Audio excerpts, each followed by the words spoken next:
Okay, now we should be going live, but as always, YouTube takes forever to notify our dear listeners.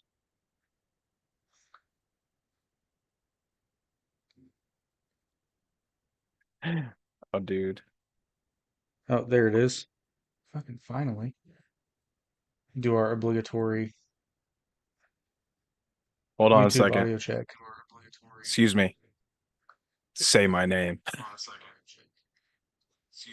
Heisenberg, You're damn right. you're goddamn right. Anyway, welcome to the Average Intelligence Podcast.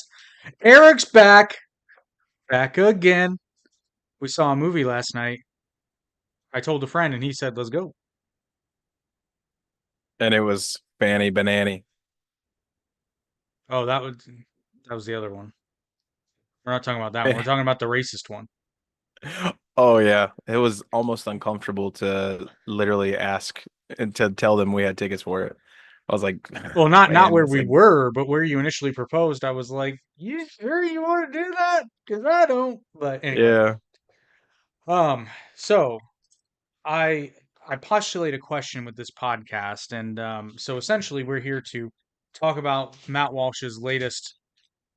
I say documentary in air quotes because let's be honest, this thing wasn't really a documentary. This thing was a comedy. That's what it Yeah. was, but it wasn't a mockumentary because that would have been purely fictional. But this was very much set up to be funny. So, and in that aim, it was very successful. But I do want to draw a distinction because if this were a legitimate documentary, it's got issues. It's got some problems. But as a comedy, it works. It works quite well. So I mean, maybe I don't know what that was. You want to check around, make sure no one's in your house? Yeah, I know that everything went It's a off. storm. Yeah. Uh-oh. Um, So FYI, people, if we lose power, either of us, because we're both in the storm. if it goes dark very suddenly across like the whole thing just stops, my power went out. Just know we're But riding the storm out. it's not quite to me yet, but it's coming. Anyway, um I completely lost my train of thought. It happens. Yeah, it happens a lot. But basically the question I'm postulating now, because of course everybody who saw the movie loved it for the most part, and everybody who hates the movie hasn't seen it. So we're here to sort of discuss the idea of is the film Am I Racist? Racist. Dude, at points, I was kind of like, oh, this is cringy. See, the cringe, yes, and that's where, But hey, was it if racist? That's what we're it, gonna dig into. and it's not as easy as a question to answer as you might think. However, is the It's film actually over? very easy. No, Well, okay, so here's my thing. Here's but my we thing. need content. Is the film overtly racist? No, no. Does the film have some moments where you might get the wrong impression because of not so much what Matt Walsh is saying, but more so how he's saying it? Maybe it. Like I said, I would characterize some of those moments as not blatantly racist, but maybe a touch, not even ignorant, but maybe a touch of lacking empathy at times. But that's kind of Matt Walsh's MO, and it's one of the reasons I don't really like him. Um, but this one I think was fairly tame for him. For Matt Walsh, this is a fairly tame movie. He basically more so than he did in What Is a Woman, which I liked that movie. Um, but in What Is a Woman, he would kind of steer people, and he does to a point. But in this one, mostly he just lets people talk, Yeah, and like they kind it of was. embarrass themselves. It's not hard to embarrass yourself. Well, the exception would be Robin DiAngelo, who he led her down that path. Now, it's not his fault that she took it, but Dude, that $30. Yeah, FYI, spoiler. Like, if you haven't seen the oh movie, yeah. obviously don't click on something talking about the movie. It's Well, I not don't that know. You can't really spoil the movie because even if somebody tells you what happens, you're you're still still in not gonna utter have any context or you're where. but you're still in utter disbelief when it actually happens because I'm just like, really? You're really gonna do this? Okay. Dude, Uh, when he had them raising their hands to spread out the whiteness, he's that's like, what I say. we're spreading out the whiteness. Well, see, this movie more than anything, this movie actually points to the fact that most people will go along with sort of like the prevailing narrative. And it's basically most people will follow whoever the loudest and most confident person in the room is. And Matt Walsh's character is a DEI expert. So I did I've got my find car. I did like the so this movie had quite a few more bits than What Is a Woman did, and the thing is, for comedy, they worked great. For a documentary, they really took away credibility. But like I said, this movie's marketed as as a comedy.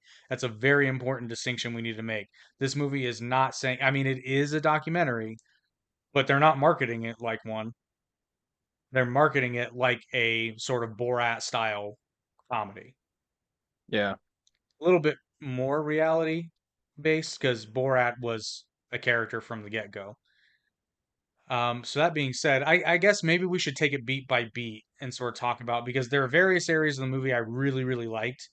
And then there are other areas that I thought were really kind of eh, either not necessary, a little gratuitous, kind of silly, and some were just there were a handful of moments that were just flat out stupid and I think didn't need to be in the movie. But so the film begins in an obviously staged coffee shop scene, and this is one of the ones I didn't like to set up the narrative of the movie. Matt Walsh is enjoying a coffee in a diner, and the waitress comes over, who is black, asks if he wants coffee, and he says yes, and she says, "How do you take it?" And then he has like this inner monologue where it's like, "Is it racist to say black coffee?" Now the joke I did kind of appreciate is when he was like, "I just don't like cream. I don't think they should be mixed." Wait, is that racist? I think it was just over the top to That's what like it was. because essentially what they're doing on the liberal side or leftist, whatever you want to call it, they're they're going too far. It's like seriously, like reparations. It's like, come on, come Well, on. geez, that's not even. So here's the thing. There is hold comments till the end of the statement because it's not going where you think it's going, but I have to say it this way. So, in the face of actual systemic injustice, there is a case to be made for reparations. However, reparations to the people that were directly affected. For example, the Japanese Americans that were put into internment camps during World War II did receive reparations after the war, but only the people that were put in the camps. See, to me, that is a-okay because it is restitution for the people that were directly affected. Now, do I think that, say at the end of slavery in the US, for example, do I think there should have been reparations paid then? Yeah, I think you could have made a case for that. I really do. A few hundred years There's later,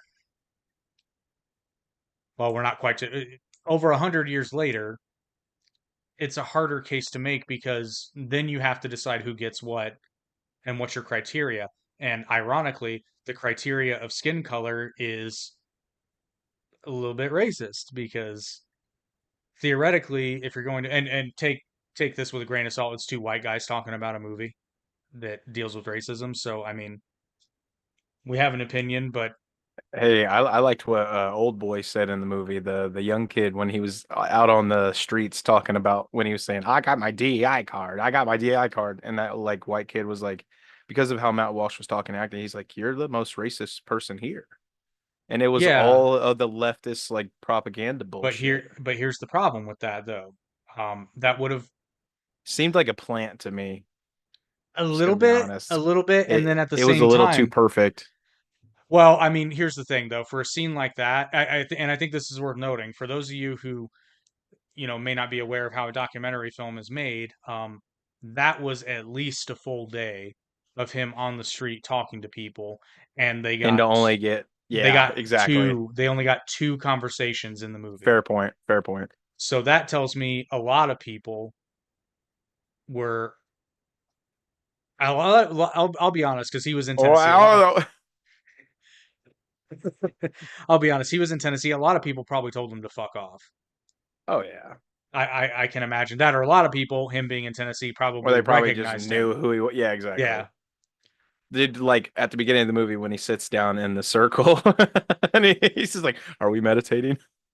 See, that was funny because of nothing to do with racism. That was funny because of Dude, how cringe Matt Walsh was in that scene. yeah, but the lady sitting next to him was actually cracking up every now and then she, See, I but think after a while she got up see, and here's the left, thing didn't though. she? Here's the thing though. I think there was a plant in there. And here's why. So for what we're talking about, Matt Walsh goes to it's like a therapy group session slash seminar about what was it about? White guilt or something? Yeah, yeah, yeah, yeah. Something along those lines. What did the book say? White fragility. Well, but no. So they were the speaker kind of poked fun at that concept actually. So Wait, was it at the dinner table or the no, one no, where no. he This did one is on one? no. This was the group therapy session. One of the first ones before he got his disguise. Oh, okay. Yeah, yeah, yeah. I don't remember that one. It was called. Oh no, I'm sorry. It was at Race to Dinner where she said that D'Angelo was the hero of white women. That's right. So no, I can't remember this.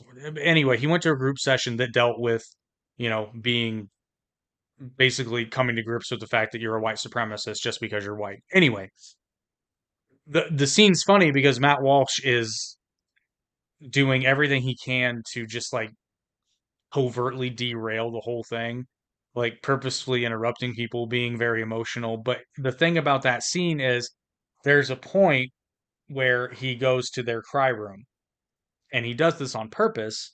It's so funny. But here's the thing, there was at least one person in there, if the whole group wasn't a setup, there was at least one person in there who was a plant because the thing is everybody in that group session knew they were being recorded for a documentary. I mean, the cameras are right there.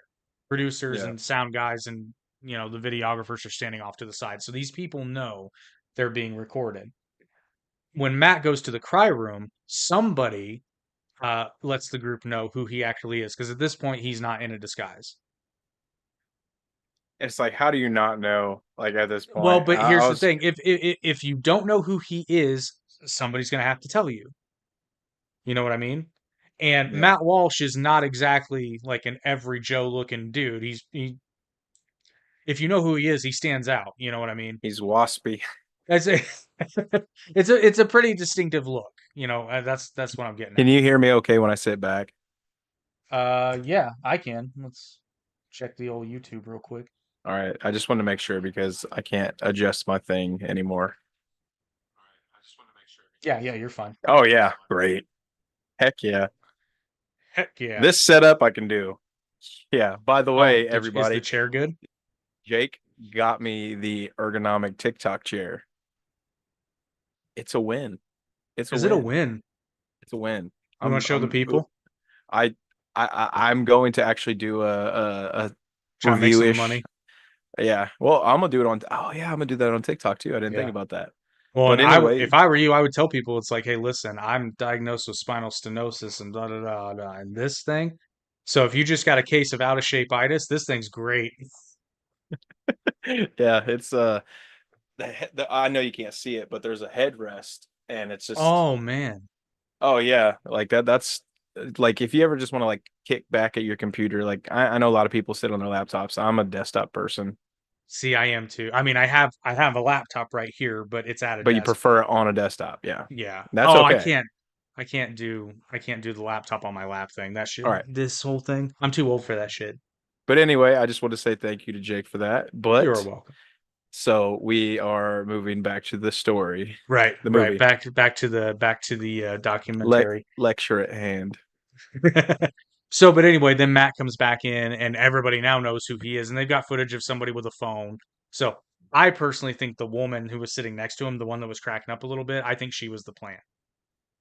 And the other reason I think she's the I think plant is so because too. she's the one that he interrupted. So, I think that was supposed to happen. Like they had that planned out. Um, which okay, here's the thing. So I give him a little bit of leeway in this documentary because how they were able to make this happen is they essentially lied to people. They told people that it was a different. I forget the fake name of their documentary, but they had a fake production company and all this, that, and the other, and people signed release forms. Which I mean, obviously it was legal because it got cleared by. I don't know how it was legal, but I guess it.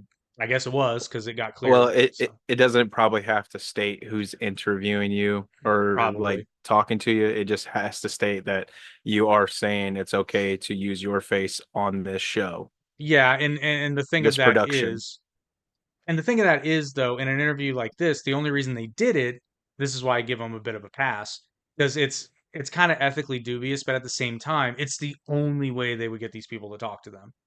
Dude, like if I implore anyone to watch this movie simply just because liberal or even conservative mindsets, you need to go in and see the hypocrisy. Like that's literally all it exposes. It doesn't expose their craziness. It literally exposes their hypocrisy. Like they're literally charging the $15,000 to call you racist.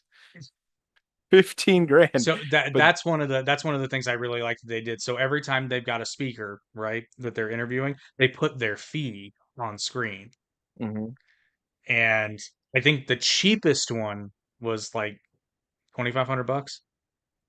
The most 1500. 1500. 1,500, you're right. And the most It was expensive it was one the was, one-on-one meeting. yeah, and the the cheapest one, or the most expensive one was 30 grand. $30,000 to For talk someone to about call you racist.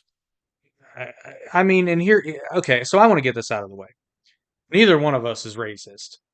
Like, and I have zero tolerance for it, but at the same time, like that word's been bandied about so much in the past couple of years that it almost doesn't mean anything now because used to, and it wasn't that long ago, but used to when somebody was called a racist, you thought, oh, there's a reason why.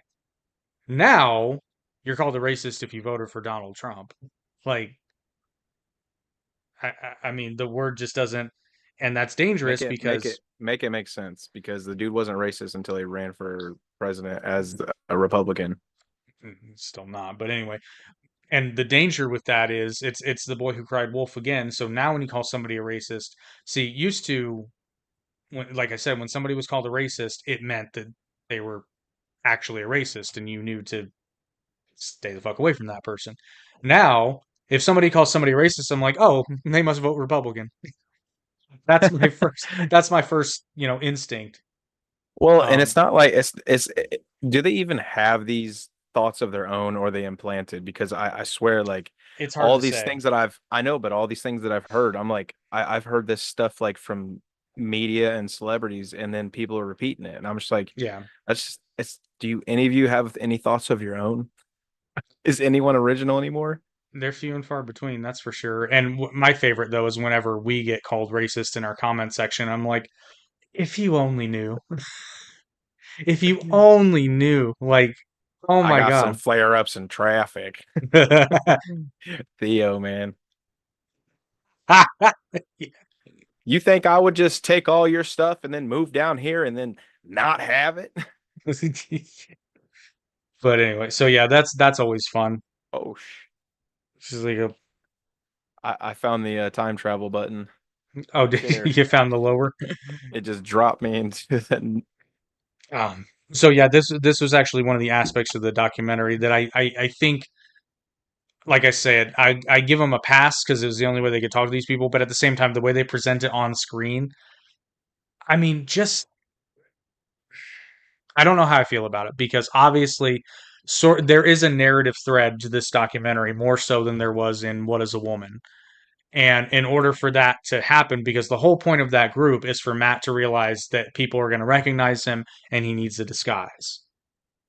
Yeah. So he had to be found out in that group for that to happen to advance the story. However, since this is presented as a legitimate documentary, which to a point it is, but also to a point it's a comedy film, it's presented to the audience as this happening organically, and I just don't think it was.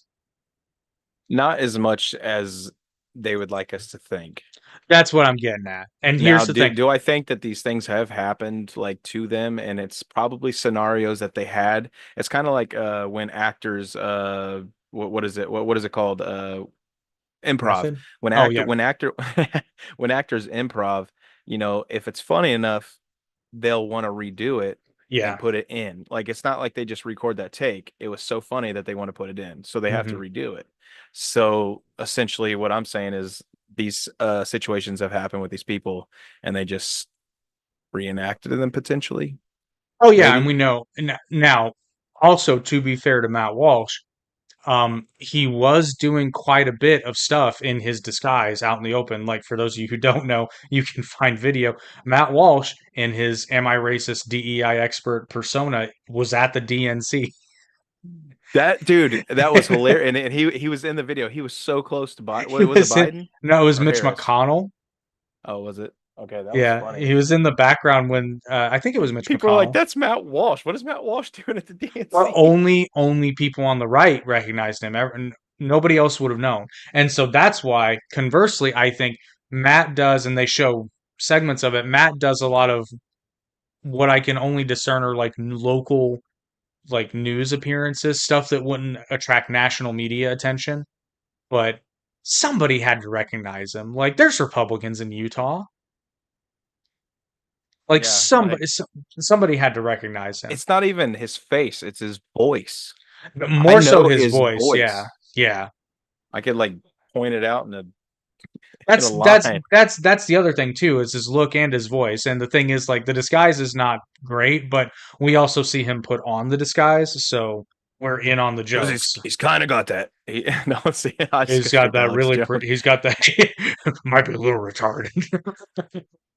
No, he's just like, you know, No, I Matt can't even Walsh do it. has that really douchey, deep radio show voice with a little bit of scruff. It's not a good impression, but it's a very distinctive voice. It's kind of like Ben Shapiro. You can't really fake Ben Shapiro can't really fake his voice. It's very distinctive. It's very, very, you hear that voice and you're like, that sounds like Ben Shapiro, because it is. Same with It's Matt like Walsh.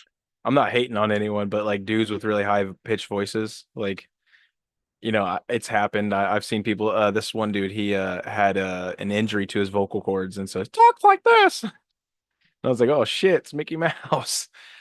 So I am talking shit. My bad. Anyway, so back to the movie. He's talking Um, mouse shit. mouse shit. Mouse shit. Yeah, little pellets, little Oh yeah, truth pellets. don't eat them though. No, They're not chocolate sprinkles. no matter how much they look like chocolate sprinkles, don't eat them. Um, so Um, yeah, completely unrelated, but dude, when we were sitting there in the theater and the people behind us were just cracking up, I was like, because oh, it's funny. I have faith in this country.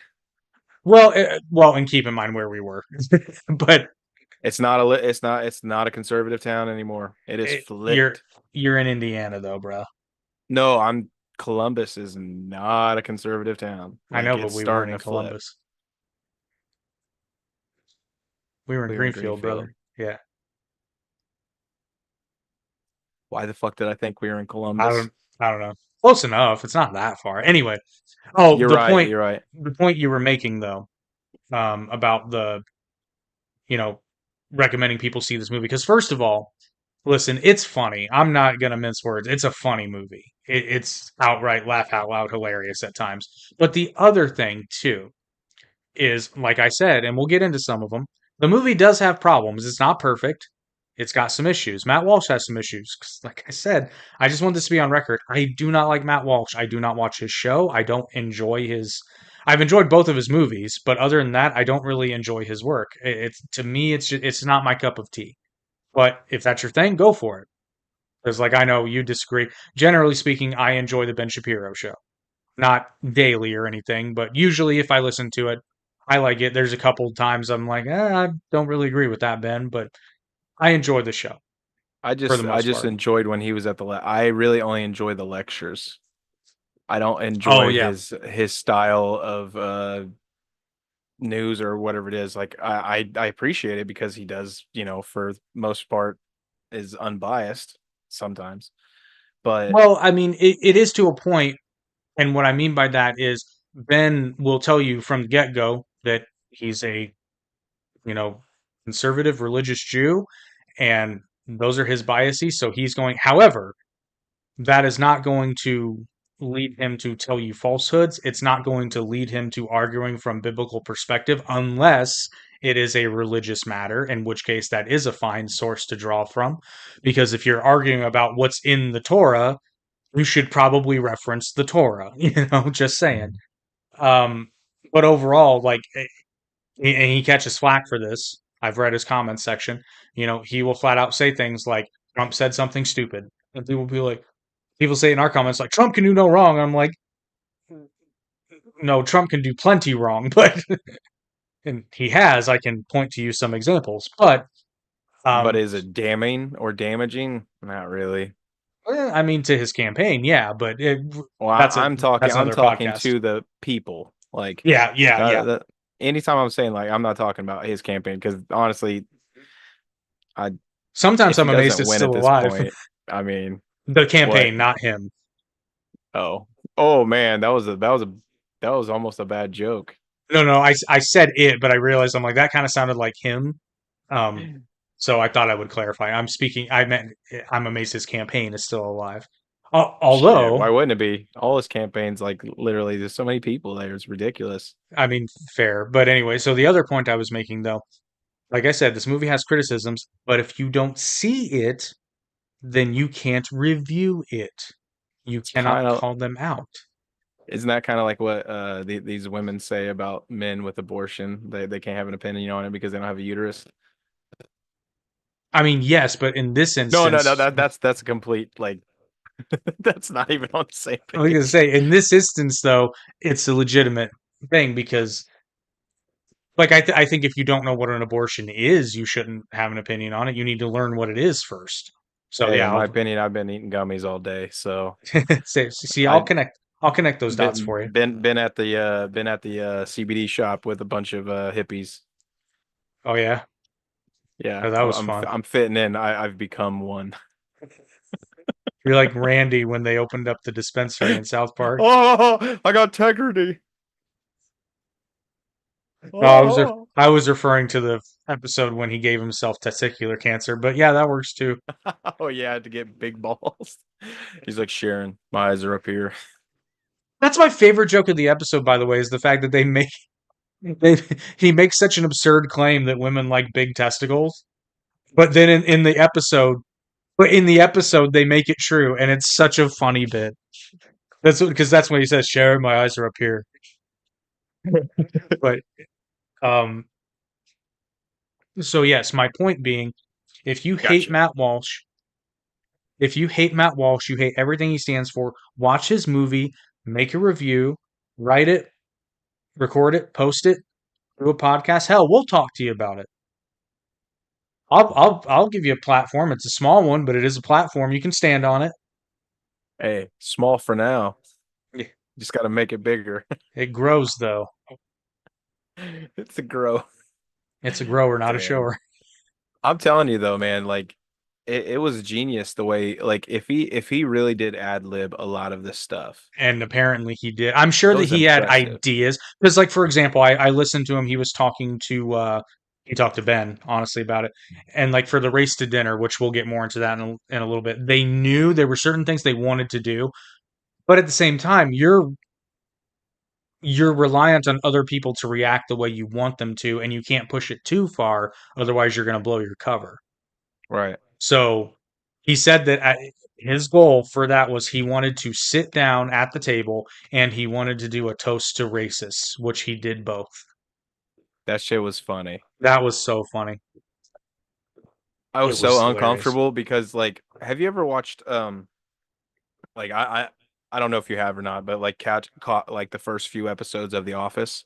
Yeah, same It's same thing. oh my gosh, like Steve Carell, he is so cringy. It's so hard Same. to watch. It's the same energy. It really But the is. other people were funny to watch and they were fun to watch. Like they made Mhm. it worth it. And then Steve Carell, like literally that first season, it almost ruined me. I don't know if you've ever got past it, but I like did. I did. I'm only in the second or third season. Well, because in the first season they were trying to basically mimic beat for beat of the British version. Yeah. And then season two came around and they kind of, I think towards the end of season one, they started loosening the reins a bit. And then by the time the second season rolled around, Steve Carell and the writers were able to take Michael Scott in the direction that we would, start to know and love. Thank Um, goodness because like dude, it was horrible. well, I mean, British comedy's different. It doesn't hit the same with an American audience. So, Well, and well that's I mean, is British comedy much different than Canadian? yes. Oh, okay. Well, I mean, I've seen Monty Python, so like, Yeah, I mean that's British comedy, but you gotta admit it's different. It's funny, but yeah. it's different. What's your name? Ezekiel. Don't you do it. You see that See, fire over there? actually, this is gonna make Justin mad. I think the ending to Monty Python and the Holy Grail is hilarious, and I know Justin hates it. I love the joke. I absolutely love the joke for the end of Monty Python and the Holy Grail. It's so goddamn funny Well, to what me. is it? So they start to have a big battle, but then the cops get called, so you don't get to see the battle. And he wanted to see the battle, but you caught the joke and you thought it was Oh no, funny. he gets the joke. He just doesn't like it. Oh, He okay. said it on a podcast. He's like, I get the joke, I just don't like it. And then my other God, this is so morbid. But have you seen Life of Brian? No. I've Okay, seen bits and pieces. I showed you the biggest dickest. Okay, so that's my Yeah. favorite joke. That's Diggus my favorite Bickus. biggest Biggest dickest. Dickus. Yeah, yeah. Biggest because. Biggest Dickus. But my second favorite joke in all of Life of Brian is the very end of it where everybody's being crucified and then they sing Always Look on the Bright Side of. I think good song though. But I'm sorry, I'm not trying to yawn. they sing it as they're getting crucified, and that is just such a morbidly hilarious joke to me. I mean, if you really think about it, what else can you do in that time? Like, So I mean, if you're I being murdered, like, I have always thought to myself the biggest middle finger you could ever give someone, like if you're don't being. give them the energy. That's what I'm saying. Like let's say that you've got POWs or something and they're gonna be executed. I think that, and like I'm not saying you can do this, but that's the ultimate middle finger is to start singing that fucking song or give them the literal middle finger. Like don't give them the satisfaction. Much easier said than done, but I think that would Or be epic. Japanese samurai. Oh, seppuku, yeah. Oh, it's even worse than that. They cut their across their Oh, stomachs, I know, and then their guts fall out, so and it's like clean that up. they make it nice and slow. Yeah. Anyway, back to the Oh, film. jeez. Hey, it's the Yeah. average is intelligent. If you've been watching this long, you know what's up. You know what's up. If you really want to derail us, comment. That'll that'll send us down a whole new direction. Yeah, I Um, gotta admit, I'm kind of a little retarded. Oh man, I just farted. It stinks really bad. You know, when your own Taco Bell. brand like runs you out of the room. No, Beef Manhattan. Worth it. Oh, it's beef stew. It actually didn't taste as bad as Beef you think. stew, beef stew.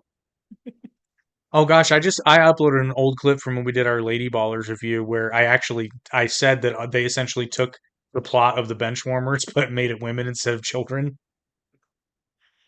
I mean, that's essentially what they did. But anyway, Pretty much. so, Everything's a rip off of everything. Like I mean, just based on the concept. we don't even Um, have new movies coming out. They keep recycling old ones. dude, either my dog farted or yours came through the computer. Oh, I got another one for you. That's I got like three disgusting. more in the chamber. They're preloaded, dude, like Pez.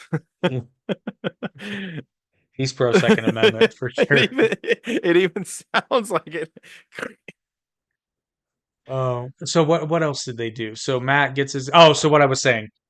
The local newscasts, those have to Oh, be real no way. because they're actual shows. Like those are actual local television shows. He literally said he's like, this is real. And I was like, and then when I'm watching it, I'm just like, this guy's spread the whiteness out. Spread the whiteness out. I just love how because like the two hosts in this scene, one is white and one is Asian, and he actually says this is more for you and less for you. Oh, dude. When he was doing his work. All right, I don't want to bounce around. Do we want to stay? Yeah, yeah. How do we?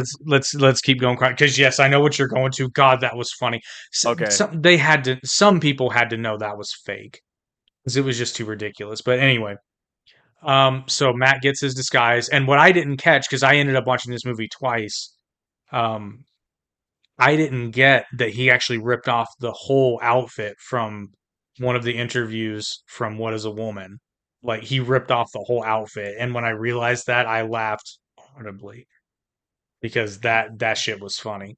It was Um, down to like it was perfect. It was it it was the was same outfit. It knit was the for exact knit. same. Yeah, it's a very, very apt choice of words. But so then Matt just does a bunch of interviews. He interviews that one girl from the viral video about the two white college students that were in the multicultural center and they were getting screamed at because one of them, well, first of all, they were there, and one of them had a Police Lives Matter sticker on his laptop. So he interviewed her, and she's a PhD. And That makes me feel uncomfortable. I, okay, but here's the thing, though. I'm not saying it's right that she felt that way, but maybe she did feel that way. The difference is, what does a reasonable person do when something makes you uncomfortable but isn't illegal against the law or like overtly racist? Because if the guy had like a KKK sticker on his laptop, yeah, I would see a problem with that. Walk the fuck away. It pretty much, It's yeah. literally there to make you engage. Don't engage. And It's literally people trying that's to take your energy. I mean, fair enough. But the other thing is, I'm trying to say this as nicely as possible, but I don't know how she got a PhD. Who? The girl he interviewed. Oh, the book writer. No, no, no. There were two PhDs. This was the I think she had to have recently gotten her PhD because she's still somewhat Okay. young. Yeah. Yeah, the Multicultural Center. Um, First of all, clearly doesn't understand. I haven't even read Young, but I've read commentaries on Young, and she clearly didn't understand it. Um, because she equates Young to a Nazi doctor, and I'm just like, which this is the Nietzsche problem all over again. Just because Nazis took it up and misunderstood it does not mean that that person was in fact a Nazi. Because Nietzsche was not a Nazi. His sister was. And she's the one who really kind of perpetuated incorrectly. Uh, Okay, Michael Jackson didn't use my bathroom, but his sister did. That's exactly what you just said. well, no, I mean it's true. Nietzsche's sister was a card-carrying Nazi, and yeah, she's That's fucking crazy. yeah, I I don't know mean anything about them, so German in the 1930s. What are you going to do anyway? I mean, yeah. Though Nietzsche is often falsely attributed as being a Nazi, even though he wasn't. Um, at least not like he never came out and said I am a Nazi. And in fact, I believe now this I could be wrong, so I'm going to say I believe, and if I'm wrong, let me know. I believe he had said a couple of times that he didn't agree with the prescription of National Socialism because this was very early in the days of the Nazi Party when he would have said this. But I think at worst he would have said that like some of the things they were getting at may be appropriate, but he certainly was not a National Socialist in the sense of the Nazi Party. But we're derailing. So yes, I have some concerns, but also it didn't say what her PhD was in, so who knows. Um, and then he interviewed that one mother whose kids were not engaged with by a Sesame Street character, and she charged 15,000. Oh, how much did she? Was it 50,000 or 15,000? I think it was. are you? I feel like somebody was 1,500, and I can't remember who it No, no, was. she was. No, I'm wrong. The 30 grand wasn't the highest. I think this woman was either 15 or 50, but I think it might have been 50. I think she might have been the most expensive one just to Was tell she her the one at story. the dinner table, No, this was the dude? mom of the two kids. The Sesame Street character went by and didn't like high five them or Oh, okay, yeah, yeah, yeah. The clip, the viral clip. yeah. Okay, And all and the right. thing Now and I'm the with you. thing was like they said that it was motivated by racism. Now, here's the thing. He kind of waved at him a little funky. I mean, I'm not saying it was, Well, but I'm he just went like, he went like this. I don't but there so to me, some people were making the case that he couldn't see them. He acknowledged that they were there, but basically, as far as I read the video, he basically like denied it to them. Now, here's the thing though. We don't know who this person is. It could have been racially motivated. We don't know. It could have been this dude don't like kids or this person doesn't he like could have been kids. Asian, he could have been Latino, he She could could have have. been a girl. You don't know. We don't know. So, but I guess the point is you can't cry racism until you know it's racism because what if that person had been black? Now what are you gonna do? You don't know what to be offended by. Or maybe this person doesn't like children, which I find, to be honest, I find that kind of odd considering that you're in a Sesame Street character. I So don't like children either, but I've fed them I got before. you got two. So and hey, I know plenty of people that don't like kids except their own. So fair enough, right? I kind of like them half the time. Oh yeah, sometimes. I gotta love them all the time, but you don't have to like your kids. Oh, It's that's good to. disgusting. It's good to like your kids, but the thing is, you know, you got to be likable. The thing is, they're at least half of you, and you're a piece of shit. So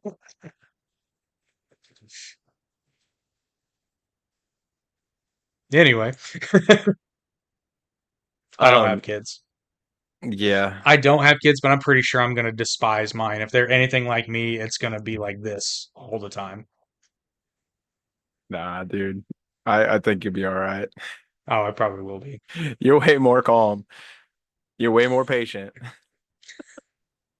If you don't have patience, there's no point in being a parent. Like, if don't just Just don't do it. don't Yeah, do like it if you don't have patience. if you still get pissed off at your dog looking at you funny, probably not a good idea to have kids. If you're literally standing in line and literally somebody's just not moving fast enough and you get mad, don't have kids. Yeah, please, for multiple reasons. If you're going to the buffet and somebody's standing in line in front of you and they're taking their sweet ass time, don't have kids. I don't know what that has to do with things. And you're getting mad about it. No. And if you're Anyway, racist, and if you're Matt Walsh, he's already got kids. It's too late. yeah, I don't know. Oh, I feel like he talks at him. I You mean, know, probably. Actually, I think Justin I believe Justin had said before his biggest problem with Matt Walsh was the line in What is a Woman where he said the only emotional support his son needs is a BB gun. And I'm kind of like, I know that was played for, and that's the thing. Matt Walsh often gets criticized for some of the things he says that, at least to me, are obviously jokes. But they're traps he and does people fall say, in them all the yeah, time. yeah. The thing is, he does say everything with a really dry delivery, but it's like it's so patently absurd that it has to be a joke. Like for example, he identifies himself regularly as a theocratic fascist, and but it's a joke. Mm. Like there's a video with all the Daily Wire hosts taking the like political positions quiz, and he overtly is trying to get the most extreme right possible on the chart. And the thing is, like, it's so patently absurd that it's obviously a joke. Everybody else is So taking it super seriously, and Matt Walsh is like, "No, I absolutely do believe that the church should execute people for that kind of stuff." I And it's mean, just like, people take everything too seriously. I mean, truly, and I mean, this movie shows how much of a comedian Matt Walsh wants to be. Not Um, bad. it's like I said, it's not bad. Now, I will say the part of the movie that I think should have been eliminated completely was the whole bit where he makes fun of Jussie Smollett. Now, here's the thing, though. In a vacuum, it's a really funny skit. Oh no, that was perfect. That was so good. Dude, when they were syncing up his voice with Jussie Smollett, dude. I'm disappointed though. They call him Juicy Smoulier. Jussie Smollett. That probably he probably could have got in trouble from Dave Chappelle though. Well, no, I don't know how stealing jokes works. Ben Shapiro says it all the time. He says Juicy Smoulier all the time. I don't think Dave Chappelle would even care at this point. I don't No, even think he wants any Democrats in office right now anyway. no, because it's funny. But anyway, so my favorite part of that bit though is when he was like, "No, no, the hats disappeared," and then they cut back to the guys and their MAGA hats are gone. That and when he's kicking Matt Walsh in the butt, that's pretty funny because it's so fake and phony. He's just like barely, not even tapping him. It's Yeah, like he's not even tapping him. But the reason I don't like it is because in the context of the documentary, it's essentially a waste of time. And it's now here's the thing: it's deservedly mean spirited, but it is mean spirited. And if the message of your movie is that you are not in fact racist and that the race grifters are the real bad guys. Like it's hard to say though because it's deservedly mean-spirited, but it doesn't Eh, really help. It doesn't help the message of your film. sensitivity's lame. It's not about sensitivity. It's the fact that it's sort of counteracting his message, at least in the intent. That's what I'm getting at. Like I said, in a vacuum, it's a hilarious skit. That would have been great on one of our if Daily Wire would watch our damn videos and listen to us and did their sketch comedy show. I must pause for a moment. I have to go not be racist for a minute. Uh-oh, he's got to let the puppy in. Mamas. Mamas. So anyway, I don't have anything to say. Oh man. Yeah. Uh-oh, somebody likes something. Nope. So who's out there watching? Hello.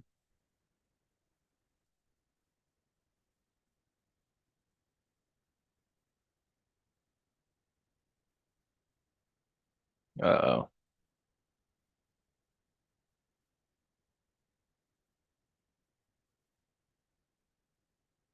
We'll be right back after this short break. Just kidding.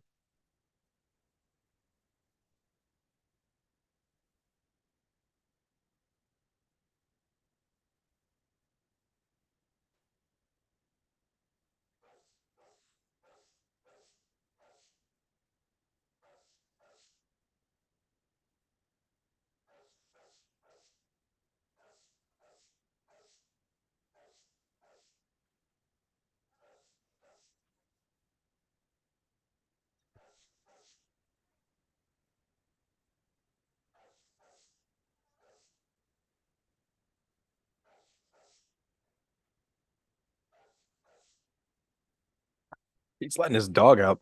I think it's like raining like crazy.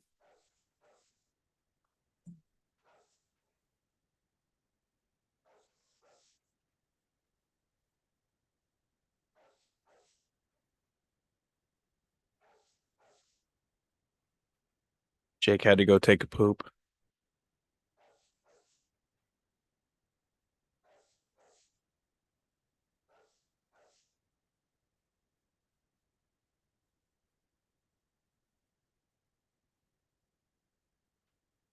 Mm.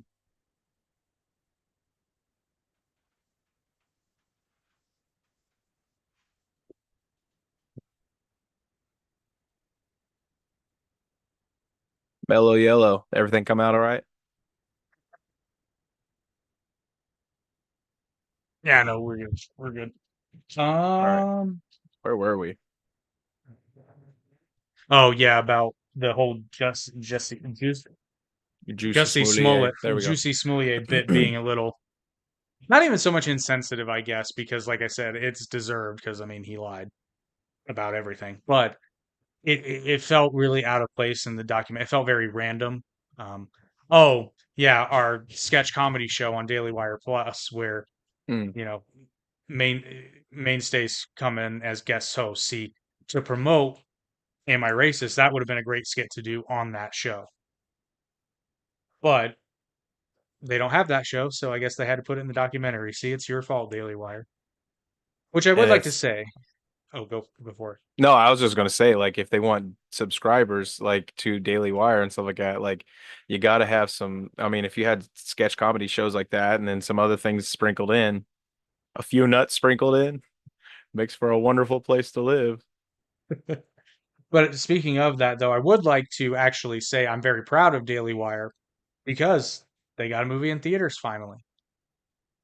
And it seems to be doing all things considered, like don't get me, it's not number one at the box office. It was never going to be. But it's doing okay.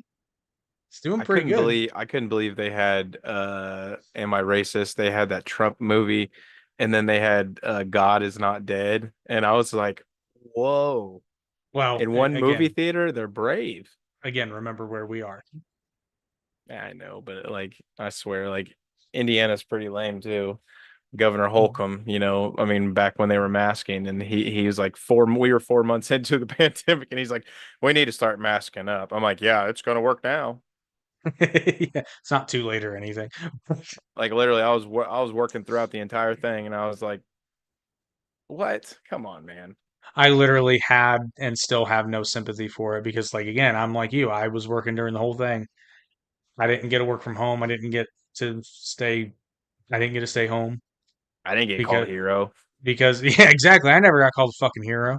No, but well, because here's the thing: if I'd stayed home, I wouldn't have gotten paid, and if I didn't get paid, I wouldn't be able to eat. So Exactly. Can't starve. last time I checked, that's what a job was. But hey, Life, liberty, and the pursuit of happiness. Happiness is the food. Food pursuit is to happiness. to pursue, you have to get off your ass.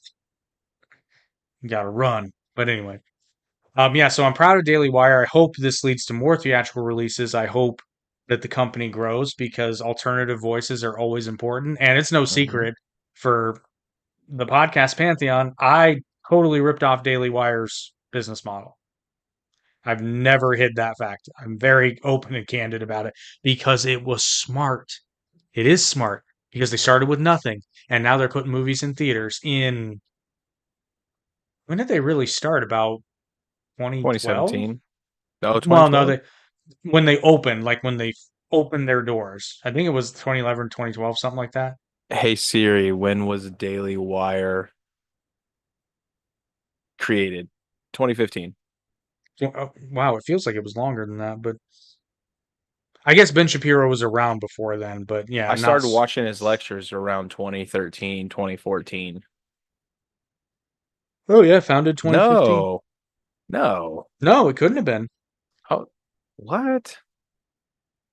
That can't be right. Ben Shapiro was working for Breitbart prior to that, so maybe you'd seen Ben, but as far as Daily Wire is concerned, yeah, that was 2015. Hmm.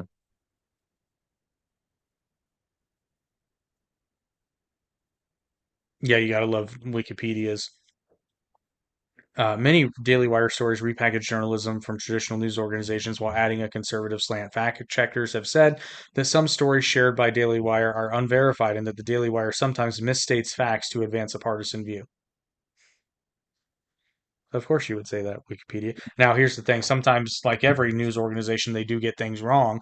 But I will say, I've seen far more traditional articles state facts and then have to issue retractions. Whereas a lot of times for a breaking story, Daily Wires will have very little information at first and it will say, this is a breaking news story. We'll add more facts as they are, you know, put out there. But I digress. So I'm very proud of Daily Wire. Like I have no skin in that game, but I'm glad that they exist. I'm glad they're out there. I think you should see the movie. I think you should watch Abs- their shows from time to time. I think you should actually pay attention to what your opposition is saying so that at the very least, when you quote them to tear them a new one, you're at least quoting what they actually said. And you can Yeah, say, yes, Ben Shapiro actually said this. Yes, Matt Walsh actually said this. Instead of like they keep doing with Project 2025. So here's a fun fact for you. I sat down and tried to read it. That's not going to happen. I'm not reading that whole damn thing. It's a terrible read. It's written horribly. But what I did remember is that oh, computers have a find feature, like a find word feature. Um, Project 2025 doesn't say that they wanted to monitor miscarriages. In fact, the word miscarriage is only in it twice. And one of those uses is one of the times they use the word miscarriage is to actually disassociate it from their proposed abortion legislation. They actually say this would not include things like miscarriages, ectopic pregnancies, blah blah blah, this, that, and the other. And and the only records they want to keep are the fact that they don't want miscarriages counted as abortions because that's inaccurate. Those are the two times they say miscarriage in Project 2025. well, Project 2025, no one prominent is even supposedly supporting it anyway. No, and that's the other thing. But the thing is, So though, it's they keep if bringing it up, and it's just moot. it's a moot point, yeah. I said mute. Yeah, that's one of my favorite jokes from Grounder for Life. Actually, when Lily says mute instead of moot, and then her teacher makes fun of her, and then Well, so the first thing she said was, "You can't take things for granted instead of granted." And she says, "Well, my speech is over, so your point is mute." That's But funny. but no, the thing about Project 2025 is that first of all, like they did it to themselves, so they kind of deserve it. Is but Project 2025 is not the first time they did this. I think they've been doing this since W. Like they write like a basically a 4-year manifesto of things they would like to see. So this is not new, but it's a terribly written document. It's an awful read. It's extremely vague in a lot of places. A It lot of sounds it, to me like propaganda. it's not. It's a wish list. I'm It's saying policy prescription, it sounds to me like someone got a hold of like a bare bones wish list and then just went crazy on it. And basically. Yeah, I was like, most, I'm not even trying to say all conservatives because they're crazy ones, like every group has them, but like, yeah. I mean, come on, man. No one's going to advocate for any of this crazy nonsense. They literally N- want to no sane literally just be able person. to keep most of their money, have the government not on their back, and just live life. That's it. That's all. That's all. See, and the thing is, it would be very easy. The problem that a lot of conservatives had, and honestly, I think Matt Walsh is one of them, to kind of tie it back into what we're talking about, is I think that for a group that spends most of its time saying the government needs to leave me alone, they do tend to sort of push their worldview not necessarily directly onto others, but they present it in a way that like this is clearly the best way, and if you don't agree with it, you're an idiot. They speak from authority Sometimes. per Ma- se. So here's a favorite example of mine for Matt Walsh. And Matt Walsh will get on there and basically criticize adults for going to Disney World. Now, here's the thing, Matt. Just because you have no fucking joy in your life doesn't mean you have to attribute that to other people. Because I'm here to tell you, Disney World as an adult is fucking awesome. I was gonna say like Matt Walsh is good at what he does, but he's kind of got the personality of a rock. That's why I don't like him. This is not Like someone that I would like want not to the be rock, around. a rock. Yeah, not The Rock. He certainly doesn't have the personality of The Rock. I do have more respect for Matt Walsh after this movie. Honestly, I had more respect for him after What Is a Woman. Like both of these movies were great. Yeah, and that's just it, which is why I They were did not entertaining and they got a yeah, point across. I did not think I was gonna like What Is a Woman. I thought it was gonna be trash, and then I'm like, I can't believe I'm enjoying a Matt Walsh documentary. I don't know how is this possible. I don't understand. But it's Because we because were biased because we didn't like him. well, Matt Walsh uses a train of thought that I actually really like. He uses the Socratic method at a the Socratic method and rationalist thinking at the very basic level. Um, Simplize. Well, not simplize. Yeah, no, you simplify. you ask questions, and so that's the Socratic method is you ask questions, and by asking questions, you either learn or you expose that the other person doesn't really know what they're talking about. And Oh, what you're supposed to do is have a constructive dialogue, but Matt Walsh often uses it I shouldn't say he uses a Socratic method because I'll be honest, I never got the sense that he actually wanted to learn anything different from his own view. And you're supposed to want to learn from the Socratic method, but he uses the tactic of asking a question like more rhetorically than genuine interest to expose the other person. Because he doesn't do this when he interviews a friendly person, right? When he interviews a friendly person, he just basically cuts the other people up and lets them talk about how, mistaken these people are. Which, I mean, fair enough, because if you have a different point of view, you should be able to point out why the other side is wrong. But when Matt Walsh does it, it's not really so much in pursuit of knowledge, it's more to own the libs. Which again, that has its place, but in the context of a documentary, I think that being said, my favorite moment of What Is a Woman, it's another person on the street interview where the person he's interviewing is basically making the case that like we don't really know what gender is, and he just looks this person dead in the eye and goes, "Do you know what a cat is? well, yeah. Are you a cat?" No. Because the argument the other person was making was that in order to fully understand something, you have to be that thing. And it's just kind of like, well, no. I'm not a marshmallow. Well, my I favorite don't know though. what a So, marshmallow is like. well, my favorite thing when it comes to sexuality, for example, and like, no, I really don't care who you want to have sex with. It's none of my business. But when people say things to me like, you know, several people have asked me over the years, it's like, well, have you ever like, because I mean, I say things like I'm straight, 100% straight, and they're like, well, have you ever tried it? I'm like, no, I've also never been shot in the face, but I'm pretty sure I wouldn't enjoy that. I mean, I like my teeth. but I mean, that's just pure logic. It's like, no, your base premise is wrong. You do not have to experience something to know whether or not you will like it. Well, and I'm just going to state that the overwhelming majority of that group, like, I think it's like 60 or 70%, I can't remember, but they were either taken advantage of or abused as children. Just So saying. I know what there's And a lot legitimate. of people say it's been debunked and this and that. Well, I'm no, just like, it's so been yeah, go debunked. ahead. It's fake, right? It's been debunked in the sense that I never trust survey data because it's always a limited sample. That's why I don't trust polls either. Like Dude, with all because the propaganda out there in the movies and whatnot, come on. what I mean at the same time, it's worth Movies have noting. gotten gayer in the last 20 years. They're all super gay. Like, let's just be honest. Lesbian honest. He's even Superman's gay. Superman No, is a no, sorry. hero. No, he's bisexual. I'm sorry. Superman is bisexual. What? When? Yeah, and Since then when? the new 52? Except supposedly Superman is only attracted to Oh no, it's Lois Lane, who is his Superboy. life. Okay, that's fine. That makes sense. Well, no, not Superboy. no, oh no, and no, this is post New 52 because in New 52 Superman and Wonder Woman were a thing. So Yeah. not only Lois Lane. That Superman liked to get tied up and punched. Erica Durance. Anyway, She was my favorite Lois Lane.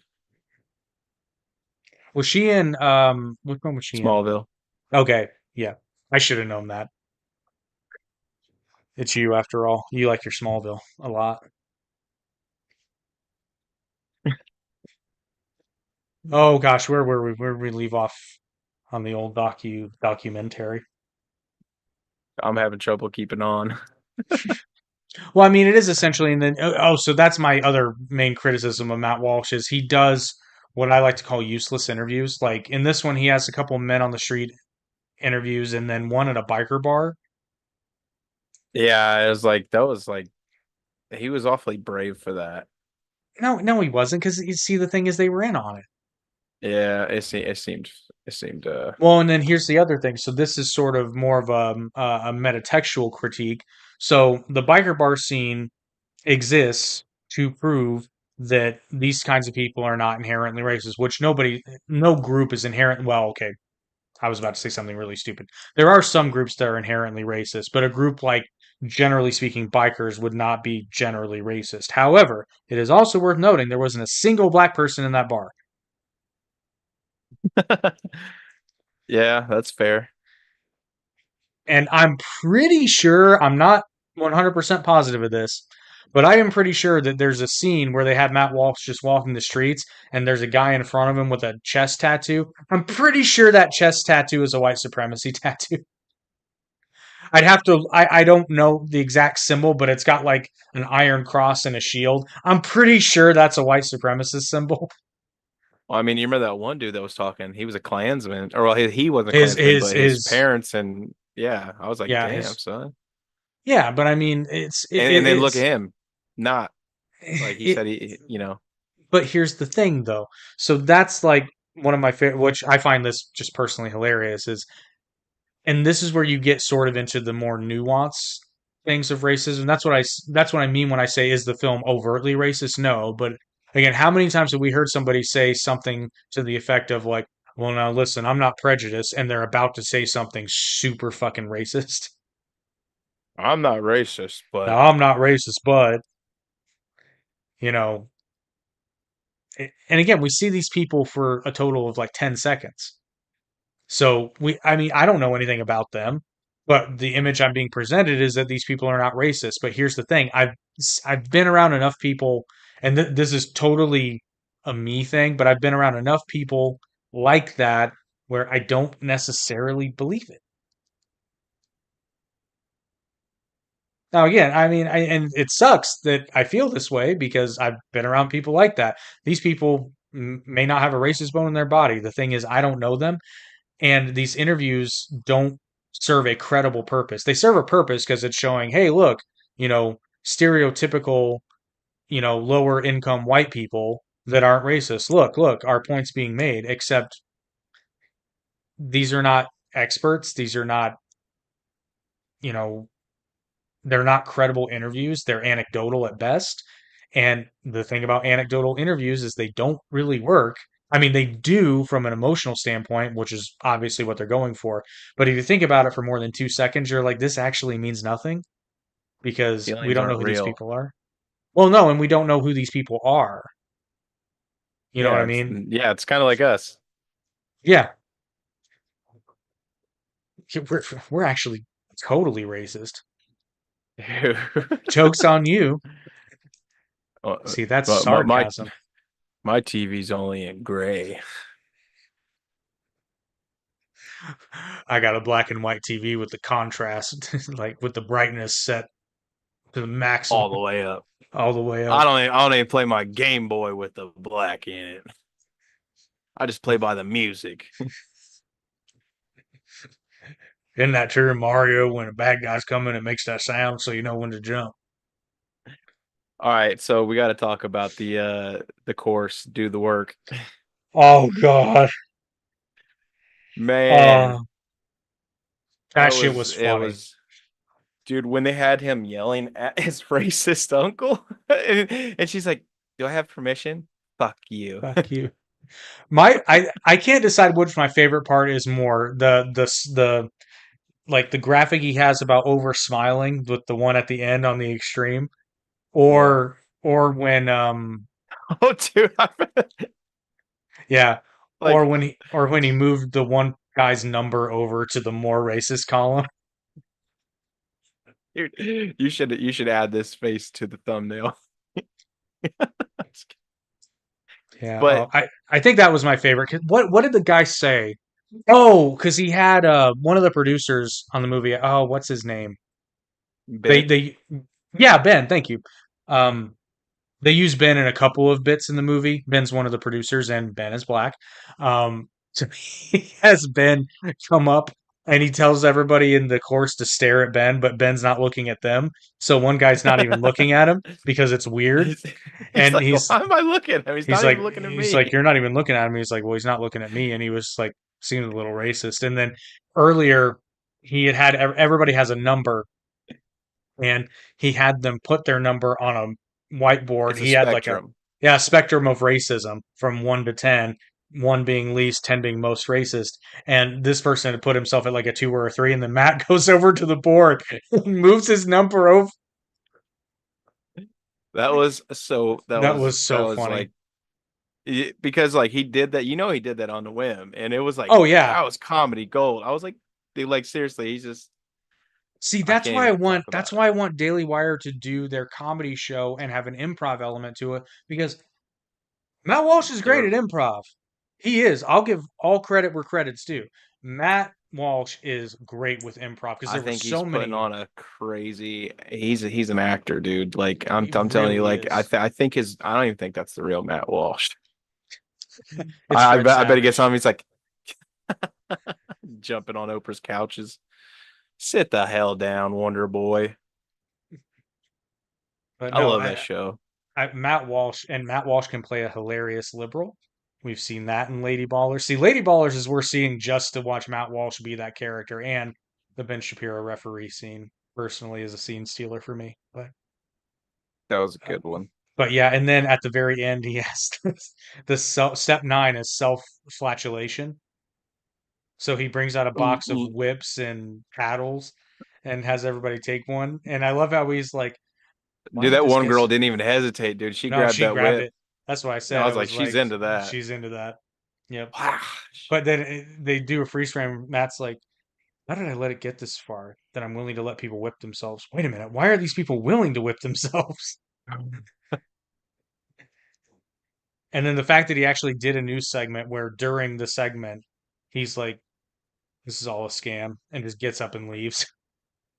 Dude, and no one like caught on to that. This is all a scam. I was like, dude, like I heard that. I was just like that resonated so loudly in my Well, brain. I was like, but they've done several studies, and there's actually a name for this, and I cannot believe. that was when he was talking to the people on the show, the news show again, right? At the end of Yeah, the movie. And then yeah. he said this is a scam and he just gets up and He leaves the gets up and interview on leaves. live TV. Yeah, that's fantastic. Um, Now that one, I honestly think that particular one, since it was like a Skype screen, he wasn't in person. That one, I think they may have done some clever editing with, maybe, because I have a hard time seeing that he would do that on a live television broadcast. So he might have done the bit and then they recorded on the same webcam and then cleverly edited it. I could see that. But if that is what happened, holy shit, how funny.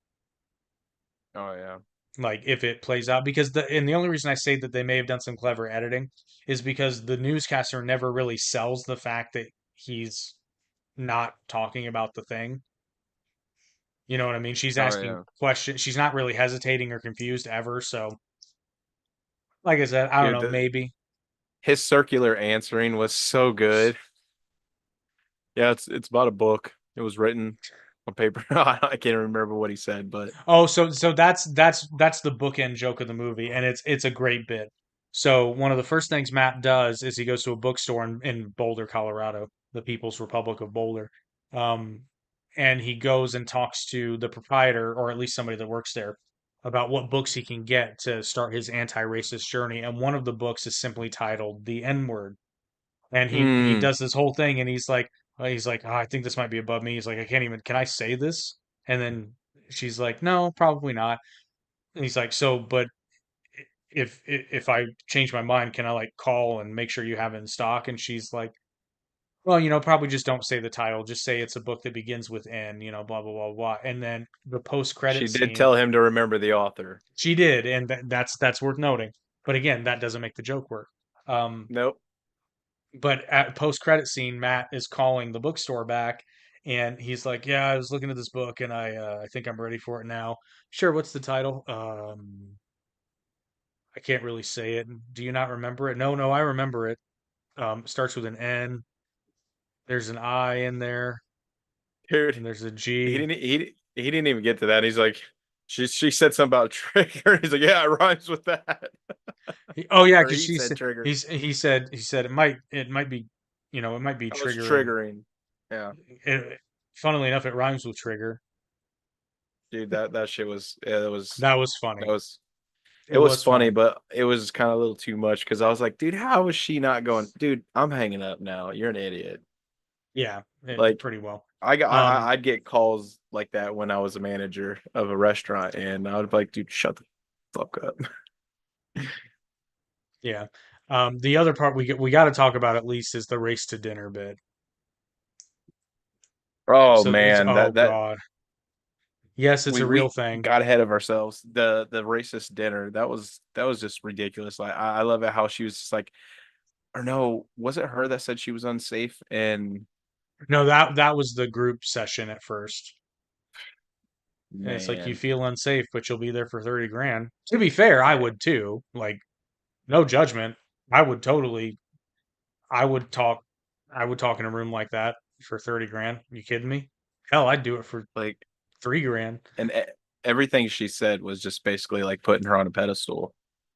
Well, and it's all regurgitated. Like it's Yeah, it's it's it's like all the same shit.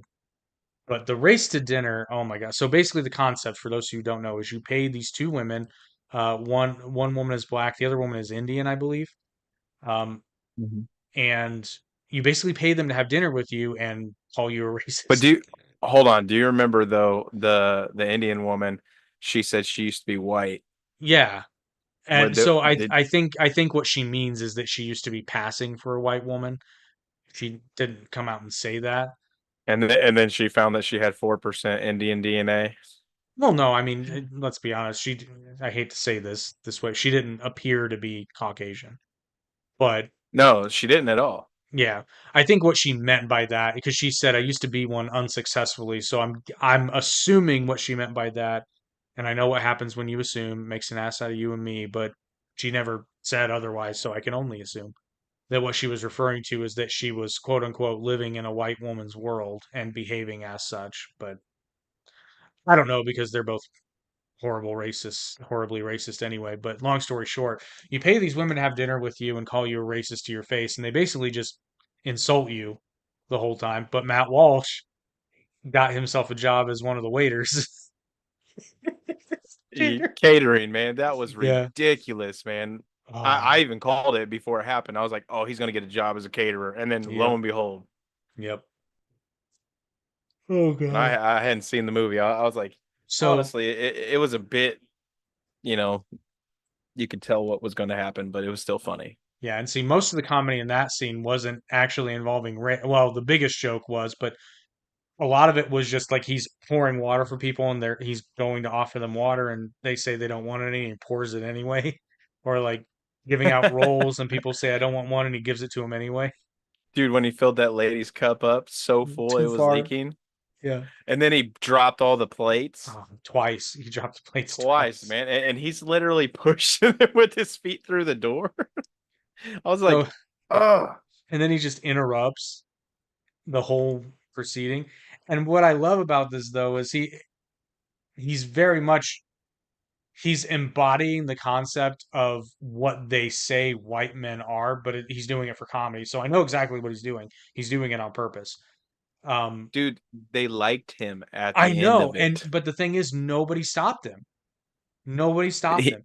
he literally sat down at their table in his waiter uniform and was just I just, saying I just that love he how had a he, DEI card, and him he's and not an that damn expert, but DEI card. And remember when he handed it to the guy who wrote the book about the hate crime hoax, and he actually yeah. takes it and reads it. He was like, "You don't have to read it that much. Just Yeah, he's you like, don't give have me to that read back, into give it me that that back. much." Which I Yeah, will but give that credit. At least he did that interview, which who this guy would have been a friendly to Matt Walsh because he wrote the book, the it's like race how crime in the hoax. world that dude knew he was Matt Walsh. That's kind of the ones that's a plant. Like, there's no way. I don't know. At least as far as it's portrayed on screen, he's still in disguise. But yeah, in hindsight, I think, well, maybe, I don't know. If you're going to do it, the best way to do it is to stay in disguise. But like I said, somebody who wrote the book, The Hate Crime Hoax, is probably at least tertiarily aware of Matt Walsh, I would think. Maybe not. And the other thing I tried to find and I couldn't, I tried to find the actual news segments that Matt was on, but I'm not shocked that I couldn't find them. I wish Daily Wire would release them, but they may not have permission to do that in their entirety. So I don't know. The thing is, if this was released on DVD, that would have been a hell of a special feature. Because I'm Yeah, curious, but I'm just curious how much of this documentary was actually real and how much of it was fabricated. Because there's I also the mean, bit where he's taking the class and like I don't know who this woman is. Is this an actress they hired? I don't think so, but you don't know. no, I mean, I'm fairly certain most of these people can potentially, I mean, not potentially, they can be researched and see what kind of Yeah. persona they have online and courses they offer for $15,000 to call you racist, Well, to be or fair, 50,000. her course was only like 2,500, so I mean, this is slightly more affordable. And then of course you had, so I can't remember if we said it or not, but yeah, that's the race to dinners where Matt Walsh raises a glass to racism, and everybody Everybody, here. instead of And, toast and if then the you're black racist. woman's just like, oh, I got to put that down. I'm not It's, racist. I'm not racist. Everybody did it though. And then It's of like, course the Robin D'Angelo, and I actually like the bit he did to point out the absurdity. And again, there's nothing wrong, in my opinion. There's nothing wrong with at least acknowledging that racism exists and that I mean we shouldn't do it, but sometimes things are inappropriately labeled as racist because he does the example of like over smiling in the workplace. And in his role play, at first he says, you know, you're smiling makes me uncomfortable. And then she says, okay, I won't do that anymore. And then the next day in the role play, he says, well, you didn't smile at all at me today. And now I really think I'm going to HR, which again, the example is absurd, but it points out the logical fallacy of what she's peddling. And it's like, And then he if, asked her to take a different route. She's yeah, like, it's like, please, please, please don't walk in. And she's like, okay, and she's like, well, I guess I'll just do whatever I need to. And I was like, dude, you're, uh, no, because here's the thing. If you're the type of so person, lame. if you're the type of person that is bemoaning the fact that someone is either smiling too much at you or not smiling at you at all, the gradation of someone's smile is legitimately affecting your day, then uh, There's something wrong with you. there's something wrong with you. Yeah. And the fact that you Seems like a you label problem. yeah, and the fact that you would, which nobody actually did this. I don't think anybody's actually this stupid. But if you were to label that as rooted in racism, that says way more about you as a person than the other person. Because here's the thing, I have the male equivalent of resting bitch face. So I'm just a grumpy motherfucker to everyone. You're the grumpy cat. I got any mustard for biscuits and hell. I do. I do. I just my normal face just looks like I'm pissed off. I don't know why, it just is. Um, but yeah, and I mean, Change your face. I'm gonna change it for you. oh God, what was Matt Walsh? One of his funniest lines is in that group, and he's like, "I have 17 black friends." Oh, dude, and oh man, when they're going to kick him out, and they're like, "We know who you are," and he's like, "Was it because I had 17? Because It might be 15. it might be 15. I'm not really sure if they count." The fact that he threw in a Missouri, a three-fifths compromise joke. Oh my God.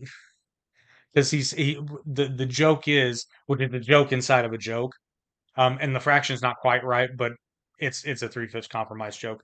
He says he initially said I have 17 black friends, and then he said it might be 15. It depends how you count them. I'm just like, oh my God. What the Oh three fifths person, three-fifths a person, right? And that's yeah. yeah. Yeah, which if you did, it should have been about 10 or 11, but still, the joke still stands and it's still funny. Goddamn. I'm just like, I can't believe you fucking said that. Go watch the movie. Go watch the Seriously, movie. just go But watch it.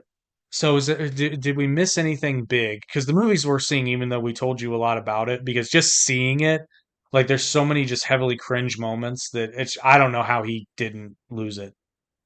The girl who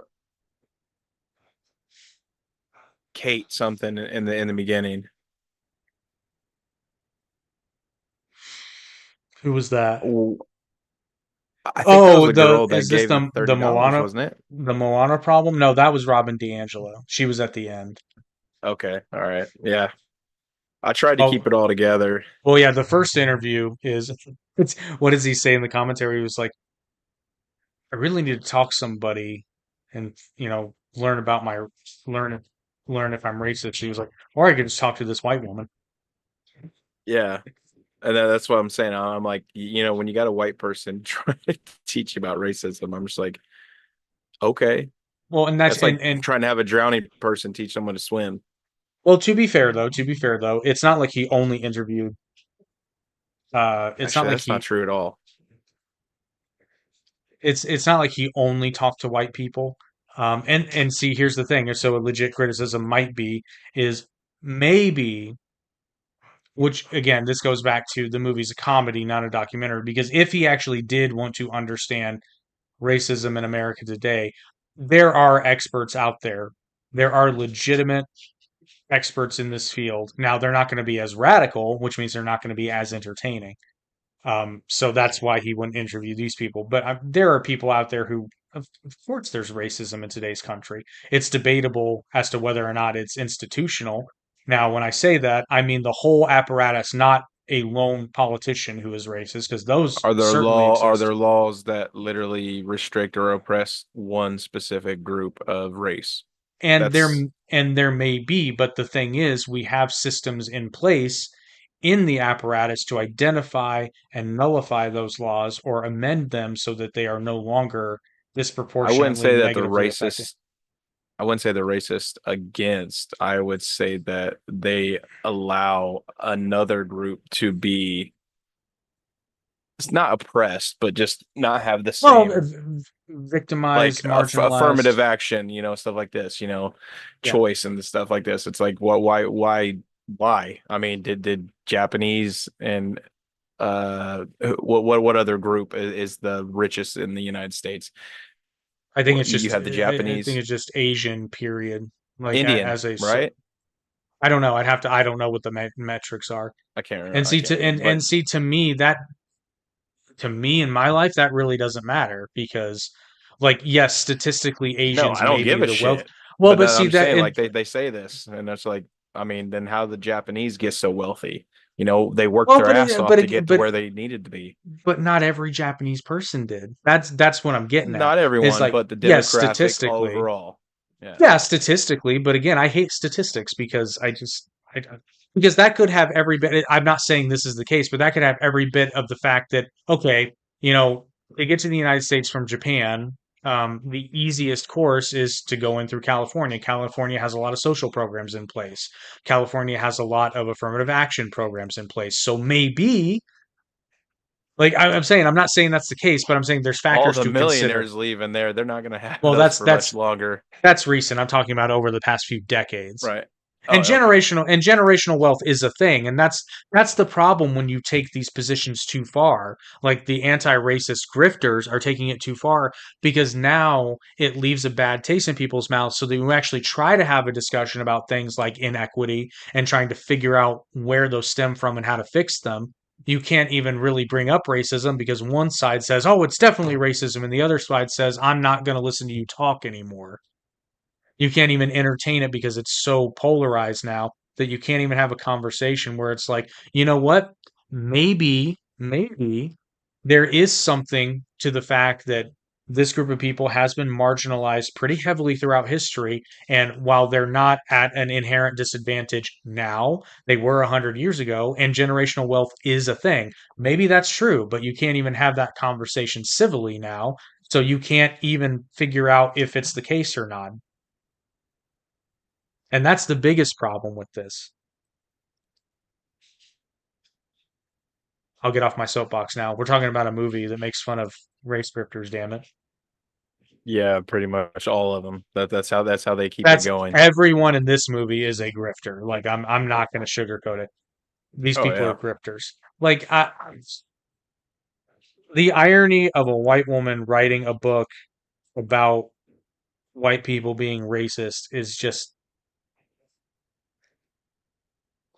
it's And then so making millions off of it and people yeah, calling her brave and it's so oh god, what it's did you so even tone deaf. write about? Like I kind of want to read it. Just be like this is so dumb. Actually, Ben Shapiro did a review on it and basically said not only is it a horrible idea, it's a terribly written book. But I like again, it's a catch 22 because it's like I kind of want to read the book just again so that I know what I'm talking about. But in order to read the book, I have to buy the damn book. So like I Yeah, might buy it used because then it doesn't go to her sales numbers pirate it. No, just kidding. Don't pirate. Those DVDs are worth more than a penny. unless you have to. Sometimes you have to pirate. Listen here, Jack. Ass. Listen here, Jack. If you got a problem with buying a DVD, what? Then you can please I don't think take your the pants off. I was gonna say I think in the near future I think a standing desk is going to be implemented eventually. Okay. So, to answer the question, is I am racist racist? Nah, it's really not. Because if it were, it would be. It spends a lot of time cutting up white people, a It certain was breed of white cringy people. satire. But the thing is, it's not even really satire because these people It was actually believe this pointing, shit. basically what it did was point out how racist the white liberals are, like, and how they go about things, and trying to tell people they're racist. It's like, dude, you're literally segregating. I mean, Stop the it. the one guy in the street did make the point, and Morgan Freeman's made this point too, is the fact Stop that talking about it. stop talking about. I It's mean, that easy. I and know that's we're just talking about a movie, so but that's obviously. and I will say this, that's why it's good when people like, I'm going to rephrase that because it was about to come out wrong. It's good when people who aren't white say it too. I almost said people like him. What do you mean, you people? Mean you people? Because it's easy for white guys that say America's not racist or that racism is, you know, not prevalent now, or the way to get rid of racism is to not talk about it. It's real easy for us to do it. But when Morgan Freeman says it, uh-oh, the anti-racists have caught up with us. Eh, What in the world? I don't know. I think the dog touched the. You look like a Steve Madden commercial. Fucking Steve Madden. Steve. Steve. Steve, not Steve. Steve. Steve. I can't do that.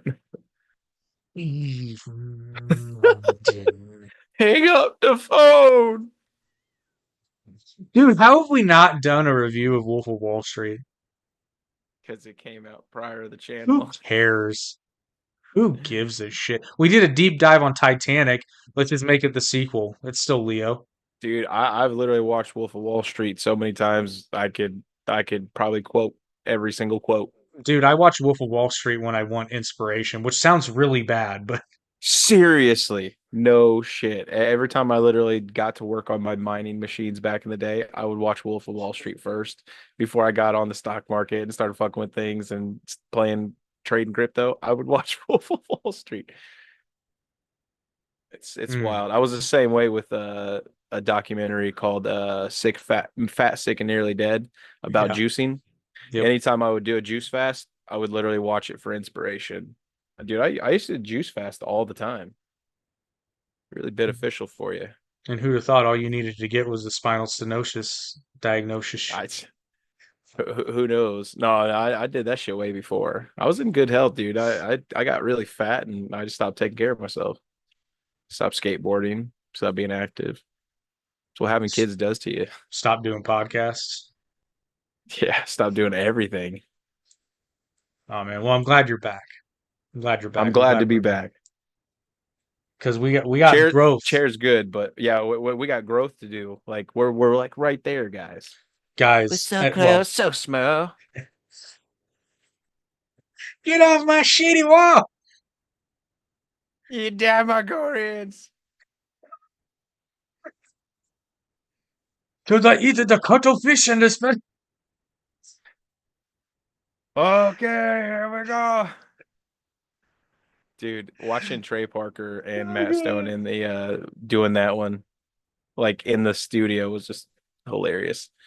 And All right, so the best part about that, to tie it back, the best part about that behind the scenes thing where you see that, the whole thing, is one of the, I can't remember if he's a director or a writer, but the guy they're interviewing is Asian. And they're like, is this racist? And he said, oh yeah. He said, but the thing is that you kind of have to go with this kind of comedy, you have to really steer in to the stereotypes because the message is that the stereotypes are stupid. You have to watch the episode to understand that. But that's ultimately what the message is that the stereotype is stupid. It's a cartoon character. It's a literal cartoon character. That's what Eric Cartman is, a literal cartoon character. That's why he gets away with what he gets away with because he's a cartoon 8-year old that says horrendous shit. but first and foremost, cartoon. Yeah. Like people forget that. It's like Well, and people Man, also forget because, like, I know you. I don't know you've seen. I don't think you've watched Avatar: The Last Airbender, but when they did the live action adaptation, not the movie, the Netflix show, a lot of the fans were upset that Sokka was changed to not be so misogynistic in the beginning, completely negating his character arc where he learns, he grows, and is not sexist by the end of the series. So now that which is character, a good thing. yes, but that character, like, yes, he starts out sexist. By the end, he is not. You know why? Because he learns. But now you can't have that character arc and you can't give that message because you negated it in the first place. People have to understand, especially with fictional stories, your characters have to be flawed in some way because they have to grow. Otherwise, they're boring. And nobody wants to watch it because it's boring. If I want to watch mundane shit, I'll just go to Walmart. If I want to watch people Turn on not grow at all, Letterkenny. well, no, if I want to watch people be stupid and not grow at all, I'll just go to Walmart. Oh no, they grow all right. No, okay, fair. I mean, like, They grow ethically and around. emotionally. Oh yeah. I mean, if you say something mean to them, get out of my way. No. That being said, I do believe that if Matt Walsh were to debate somebody that wasn't like a race grifter, but was actually, somebody that knew what they were talking about, I'll be honest, I think he'd get eviscerated. Oh yeah, if he actually talked about things that were, like intelligent. That's the thing with this. It's low intelligence. It's I'm not gonna. average intelligence. I'm I'm not gonna say it's low intelligence necessarily, but it is, and purposely because you couldn't have the nuanced conversation and have the comedy that they had, and clearly they steered into comedy, which is not a bad decision because that's going to sell more tickets. I mean, it just is. But the thing is, and this is a legit question, is a movie that let's be perfectly honest, this movie's aimed at conservative white people. Oh yeah, absolutely. Because I can guarantee you the people that are sitting behind us, big old There nice was truck, white, there white. Yeah, I was there like, wasn't a they just single black person in that theater. So just me. does Just does kidding. does that make the movie, and not overtly racist, but I mean, does it make it a little bit racist? I I don't don't know. know. I can't be racist. I'm Yeah, you I'm I'm can. part black. I'm You're part the only black. one that can be racist. I'm part black. I can't be racist. Like, no, no, no shit. When we were kids, I literally went in for not a procedure, but like there was something wrong with my feet. Like the hairs would grow out and then in. Yeah, it was fucked up. It doesn't happen anymore, but the doctor said, "This is so weird. I never see this in white people." And I was like, "Oh, so I'm black." So I just went around telling everybody. I was like, "I'm black. I'm black. I identify." No, I'm just kidding. I'm just an albino. Yeah, I'm just a. Oh man, I literally forgot I had these. I can't The see what they. freezer Oh pops. shit! Here, have one. No, I literally forgot I had them up here and they're literally thawed now. Damn. Yeah, I I gotta go put them in the so, freezer so I guess my sort of closing idea is that the movie's certainly not overtly racist. at all. It might be glossing over the fact that racism does exist and that there are people. Personal racism. Yeah, and but here's the thing though, there are people out there who I can understand why they would feel like their institutions maybe, depending on where you live, right? Because a lot of shit has happened over the past couple of years. And I don't think that the United States is inherently racist. I don't, but I bet you there are places that it might certainly feel that way. And the conversation is phrased wrong. The conversation should be in these areas, that's not a word, in these areas that, okay, these things are happening. They at least appear to be targeting, not targeting, they at least appear to be doing something bad to a particular group. Let's figure out why that is and fix it. I'm sorry to interrupt you, but like I think you just came up with $1 million idea for candy. What's that? Oreos. They're freaking freeze-dried Oreos. Air fried Oreos, Aereos. Oreos. Dude, that's a good idea. Okay. But anyway, yeah, no, movie's not racist at all. Like it's just it's a clickbaity title just to get you to click on it because we watched it. He watched it twice, and yeah, But see, no. here's the other thing. I think the movie would. I'll be honest. I think the movie would have been more effective, less funny, mind you. But I think it would have been more effective as a documentary if the person conducting the interviews was black. Because a black person Well, interviewing these people, I mean, hey guys, like I'm not trying to call like the black community out or anything like that, but hey guys, like you guys could do similar stuff if if you're unhappy with how Ben Shapiro and all the other whiteys are doing. I guarantee it'd probably be funnier. Not saying, because I'm saying like all in the 90s, what did we watch growing up? All black shows. And we loved them. Like oh yeah, there were so many. Fresh Prince, Martin, Family Matters, Martin, Family Matters, the Steve oh my Harvey Show. gosh. That was a short-lived one, but it was funny. Every single dude, literally me and our other What's friend the Anthony, like we watched Friday constantly. what was the show? This was after our um that time period is a little later. What's the one that Marlon Wayans did? The family one that he did. Oh, my kids and me, or Yes, my that's wife it. and kids. Something like that. Yeah, Okay. Yeah, that's yeah, that's a pretty funny show. my wife likes that show. It's a good I show. couldn't I don't like it wasn't Marlon Wayans. It You're right. It was one of the Wayans brothers. I can't remember which. Are you sure it wasn't Marlon? Was it Damon? I think it was Damon. You're right. I think it was Yeah. Damon because Marlon's the Yeah. oldest one, right? No, that's No. that's I can't remember his name. It's like it starts with a K. He's really older. Like Well, he's Marlon like was like the older, most famous one, though. Marlon Shouldn't was say the one, the the one who brother. was kind of like gay in Scary Yeah, Movie. that one. Yeah. Yeah. Well, okay, so no, that wasn't him. Yeah, it was the younger. Um. Wait. What? No, that's Sean. That's Sean, Oh the God, gay I don't one. know. Marlon was the one in Don't Be a Menace to Society while drinking your juice in the hood, and Wait. Major he's got Payne. the Which one? nuclear Which one was Major Payne? Was that Damon. Marlon Wayans? Okay, Damon. Damon Wayans. It was Damon Wayans then. Anyway, funny It show. looks like we have a problem here. And then in That's Living Color, god dude, that's damn. what I'm saying. I'm like it was all over our TVs, and then all of a sudden it flipped and it became a bunch of white. Well, and all I'm saying too is It's what I grew up I on. was I wasn't watching it at the time, but I've seen some of the episodes since then. The Arsenio Hall show was fucking amazing.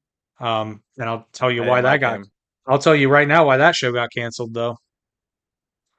That shit got real, dude.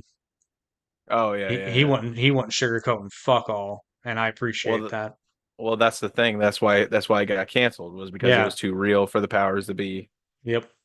Legit. They don't like truth. They don't like truth. They do not, which is why we're If that's you why have the we're not. truth and you're prepared to bring it out, they will silence you.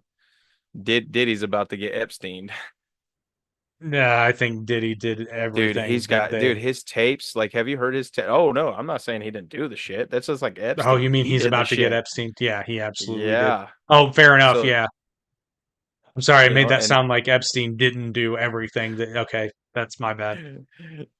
Diddy, man, like that's because I guarantee that dude's got tapes on everybody, just like Epstein probably did. Well, now all the old videos are coming out where he's acting like now that you know, it's He's on obvious. Like, suicide watch. well, no, like I saw a video where he was doing an interview. Shit, who was it with? It might have been. I know it wasn't Arsenio Hall. It was somebody else. But he's sitting next to Mike Tyson, and he puts his hand down next to Tyson, and Tyson actually picks his hand up and moves it. Yeah, he's like, no, I don't think so, Please don't touch me. If you touch me, dude. I'm gonna slap you in your face. Why would you literally want to fuck with the bear? Like, what the hell is wrong with you? Like, I'm a pretty big dude and whatnot. And even at my max, I was like, no way. Like, no way. Maybe Diddy likes being Beat bottomed. I don't up. know. Yeah, man. I want you to punch me in my face as hard as you can. Punch me in my face. Oh, you want me to punch you in your face? I don't know. That was like Yes. that was Stewie. That was Stewie. Oh, you wanted me to punch you in your face, You would have punched you in the face. Rupert? I want you to punch me on the face as hard as you can. I need a Happy Meal and a That's first class plane ticket. And if there are pickles on Brian. the cheeseburger, God help you. Brian spit on me. Now tell me I'm worthless. Brian, are we trash? Yeah, kind of. Oh This my is how god. we feel. We're trashed. Well, this is officially derailed. Yeah, it's okay. It's So time. It's that time anyway. My ass is hurting. It has new meanings now. No, it's it's time for a Diddy party. it's like, hey, wait. I think you're fine. Can you find it? Anyway, yes, this has been Oh, the did you average. have that necklace before? Sorry, go ahead. This has been the Average Intelligence Podcast. Hopefully, you're a little bit less average and a little bit more intelligent. Although after tonight, I doubt it. But it said You're more racist. yeah, Racist. probably a little bit more Now pay racist. me. Pay me. You're racist. That'll be $10,000. All right, I'll See, quit okay, derailing you. Go ahead. if you want to do a race to dinner, just call us. We'll do it Oh, for half. dude. I will do it for a chili cheese burrito. No, no, they gotta pay us something. We are white Yeah, after all. oh yeah, you're right. I'll take a Pepsi too. All I wanted was a Pepsi. So, but anyway, we look forward to bringing you more regular episodes, and I think we're Wednesdays from now on, correct? Uh, yes. My schedule got cleared, so Okay. I think next week will Wednesday just be works. yeah, I think next week will just be this Wednesday will just be reacting to the VP debate because that is on Tuesday. So, Well, fingers crossed, man. Hopefully, the house will be done in a couple months, and we'll hopefully like we said, we're going to talk about this. We might have to record, but since I won't have proper internet, or we can try it out. If it we'll works, it try it works. If it out. doesn't, it doesn't. We'll give her the old community college try, Sounds good. All but right. we will see you guys on Wednesday talking about what I predict will be like the debate level assassination of Tim Walz by one JD Vance, but we'll see Is there a debate coming up? on Tuesday. Okay. All right. I'm with you now. Let me make sure it's Tuesday. I think it's Tuesday. It's October 1st. So, yeah, Tuesday. Oh yeah, dude. I've been enjoying all these debates. Well, All righty. so go watch Am I Racist and join us on Wednesday when we react to the VP debate. Until then, fuck off, you Vaya, racist. vaya con Dios.